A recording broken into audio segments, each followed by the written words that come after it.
I really wish that somebody would create some wonderful new food that one has never heard of, right? And, well, maybe I take that back because it's probably been created, but it's so unnatural that I'm not really going to be inspired by it in the first place. But back to what I was talking about, after, decades of eating food, you kind of feel like, well, gee, I've had that. I've had this before. And every once in a while you get into this position where you just feel somewhat uninspired by your food choices.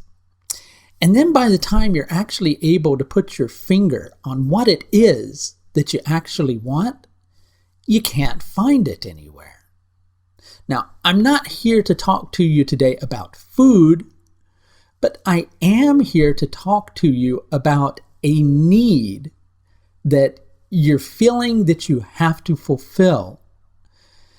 And you're being pulled in the direction of doing the best that you can with one particular opportunity that you have to fulfill that need.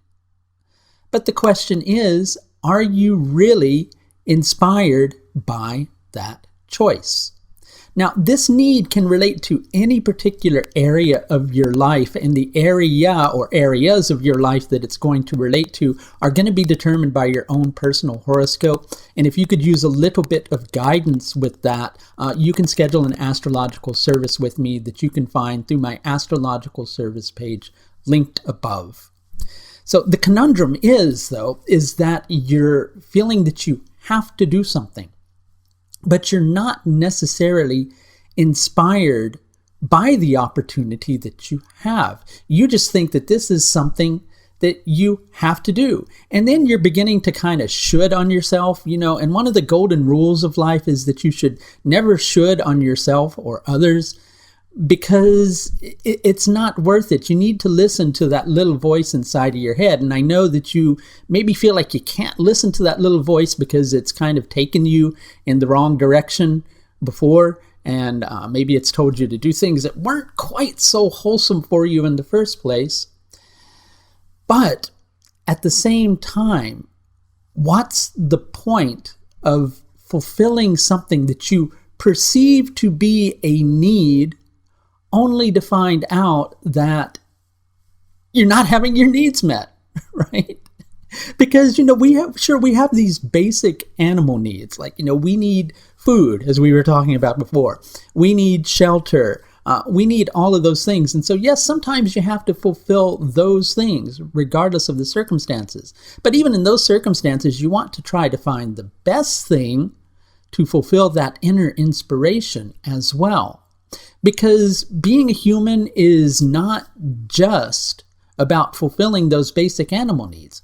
It's also about fulfilling that very important inspirational need, right? So if your heart is not behind the need that you're feeling that you have to fulfill right now, then you might want to reconsider that need. And that's difficult to do because you know what? You've been maybe feeling like, kind of aimless for a while, and as if you're drifting, and you really feel like maybe it's not such a wise thing to drift. But is it really so wise to set your course for something or somewhere that on a certain level is not going to be what you want in the first place? Desire is meant to be inspiring, and needs have to be fulfilled. But as Venus is presently transiting Ardra Nakshatra, it's trying to teach you that what your real need actually is to be inspired if you're going to be truly fulfilled. I teach regular webinar courses on the ancient art and science of Vedic astrology, most especially things relating to the nakshatras. And there is a new nakshatra technique course starting next year, but there's several other webinar courses, and all of those can be found at my webinar courses link, which you should find linked above. That's going to do it for this look at Venus's transit through Ardra Nakshatra until the 11th of July, 2019. Until next time, please do take the very best care of yourself. Bye now.